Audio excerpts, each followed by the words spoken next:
Okay, something a little different for the YouTubes here.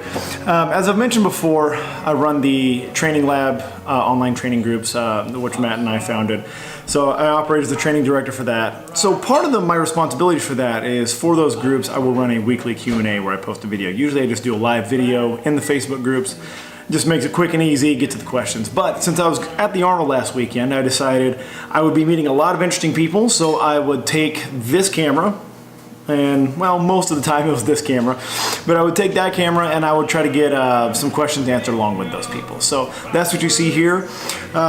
It's all over the place, but I think there's some good content if you can sift through all the noise and silliness in there. I will say also, if you're one of the people that I met this week that apparently watches my channel with your kids, this is not the one to watch with the kids, because I'm around a bunch of meatheads, a bunch of athletes, and so the language flies a little bit. But yeah, there you go. Enjoy. If you're interested in Training Lab in any way, shape, or form, you want to do some Strongman, you want to do some Highland Games throwing training, or you want to do some just regular conditioning, CrossFit style work, we got programs for all that. So go to teamtraininglab.com.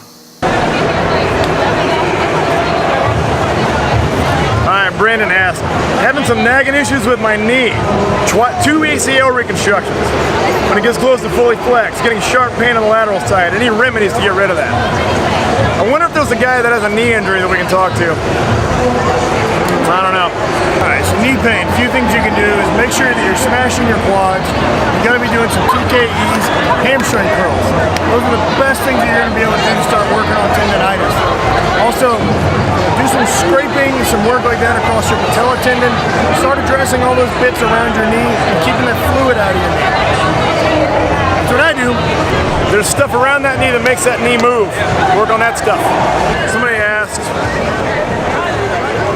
I just wanted love. It's the Throwing Lab, by the way. So. Oh, hey guys. You're doing great. You're not doing great. None of you are doing great. So, Brandon wants to know, are the Rogue indoor weights going to be for sale? I fucking hope not. Those things were a disaster. They had to rip the handle off and put tape on them. Don't be fooled. It's not something that you want to be working with at all. Hey, we're going to do one with Keegan. No, 40 is old as fuck. That's for you, Spraggins. You have the 40 is the new 20. All right, if you have a busy throwing schedule for a few months, what do you change about your lifting? Do you circle one biggie and then just train on a peaking plan throughout? I honestly wouldn't really change too much, to tell you the truth. Depending on where we're at in the cycle, if it was like a heavy strength day, I might tone it back a little bit. Maybe do more speed work than anything else. But aside from that, I kind of just keep things the same and wouldn't worry too much about training, just not beat yourself up that much. Yeah, I mean, that's usually the solution. Like a 1 rep max the week before you're going to throw, probably a bad idea. Bullshit, do it the day before.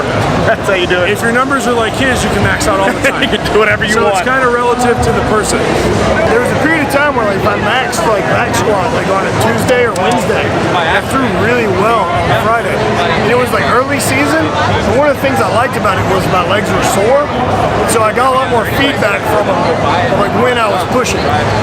So I could kind of compensate for shit technique at that time. And how old were you when that was the case? Like 19.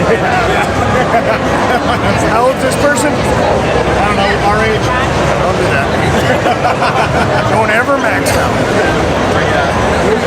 So yeah, like what Keegan said, if you got a stretch or it's just in the middle of the season but you got one that you care about, don't change much. However, if you are going into peak season, if you decided there's one that you really want to peak for, it is possible to maintain that peak. And like I've said before, there's like a ton of science about maintaining peak. It's way more complicated than we need to worry about for the guys that wear skirts and throw rockets.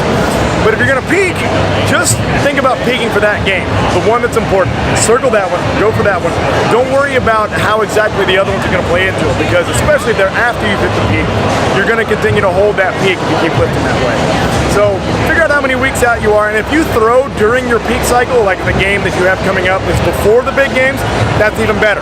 That's good. You gotta think about that as a workout. You gotta think about that as a chance to throw in competition environment, get competition speed. That's just part of the peaking stuff. Most of peaking when you're throwing is throwing competition type throws. Don't die. Yeah, just tough Talk about your love of the male penis.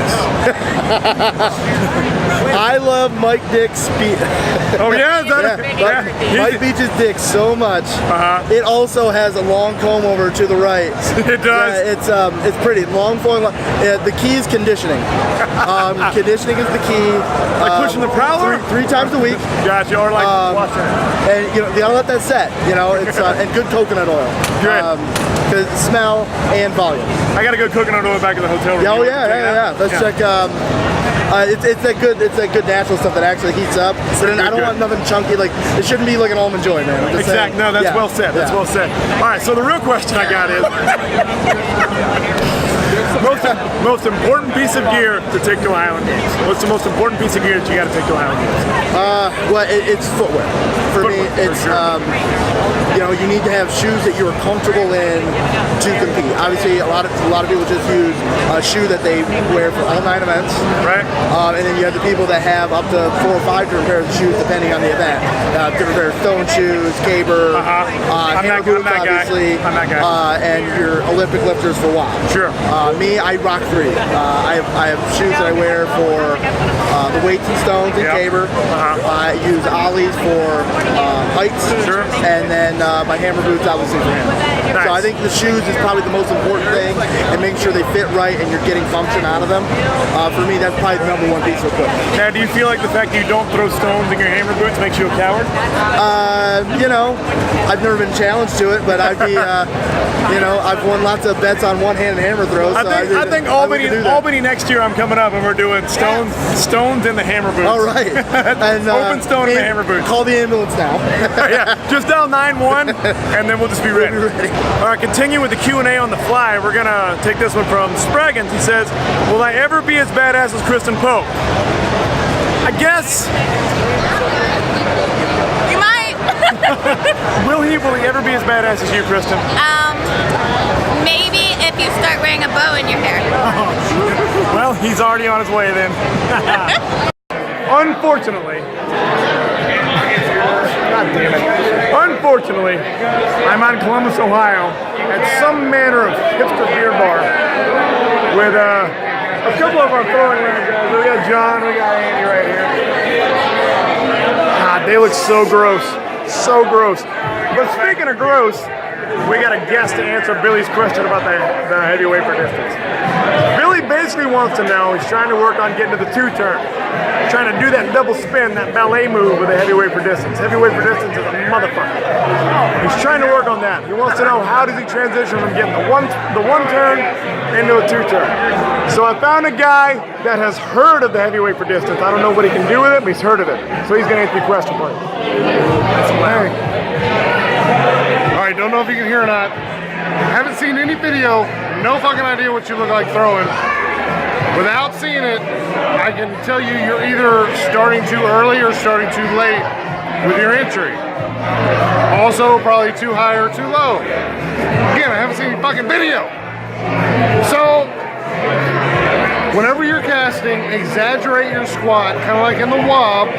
When the weight's coming down, you sync with the weight and start your entry turn. Start your first turn when that weight hits your right ankle, like behind your right ankle. Don't wait for it to get in front of your foot. Don't wait for it to get in front of your right foot. Start and pull. So dreamy when you talk about throwing. So dreamy. This guy wants to fuck me so hard. So start when that thing hits your right ankle. Turn and really focus on feeling the weight. As soon as your right foot lands in the back, I don't even know if you can see my hand. I'm emphasizing this shit with my hand. A lot of emphasis. When your right foot lands in the back, think about nothing but driving off your right foot. Push like hell. Go for it. I don't know.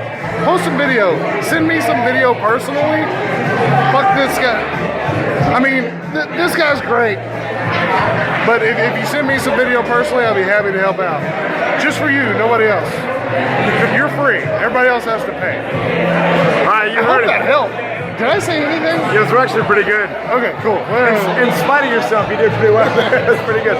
So you heard him. Send some video of you fucking this guy. yeah.